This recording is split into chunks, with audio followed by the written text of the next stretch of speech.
ఓం శ్రీ గణేశాయ నమః. శ్రీమన్నారాయణీయం. ఓం శ్రీ కృష్ణాయ పరబ్రహ్మణే నమః. దశకం 69, శ్లోక 6. స్విన్న సన్నతను వల్లరీ తదను కాపి నామ పశుపాంగనా కాంతమం సమవలంబతే స్మ తవ తాంతి భారముకులేక్షణా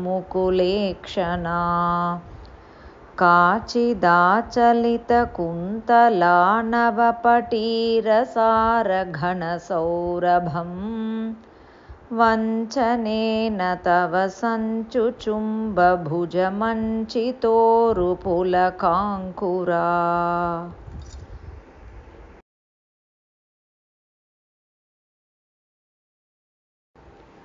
Word by word meaning. Kapi Pashu Pangana Nama. One Gopika indeed. Tadanu. Then. Svinna Sanna Tanu Vallari. Svinna sweating. Sanna tired. Tanu Vallari with slender body. Her slender body sweating and tired. Tanti Bhara Mukulekshana. Tanti Bhara, the weight of fatigue. Mukulekshana, half-closed eyes. Eyes drooping in fatigue. Tava, thigh. Kantam, amsam, charming shoulder. Avalambate sma, supported herself on. Kachit, another woman.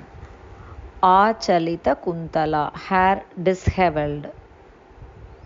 Anchitoru pulakankura, anchita, sprouted. Uru, big, intense.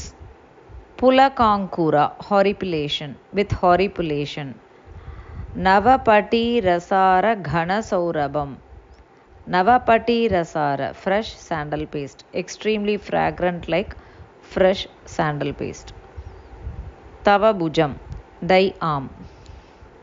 Vanchanena, by deceit.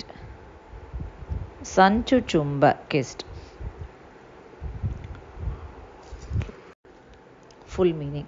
One Gopika, her slender body tired and sweating, her eyes drooping in fatigue, supported herself on thy charming shoulder. Another woman, her hair dishevelled with horripilation all over, kissed thy arm, which was extremely fragrant like fresh sandal paste, by deceit, pretending to support herself on thy arm. Om Tat Sat.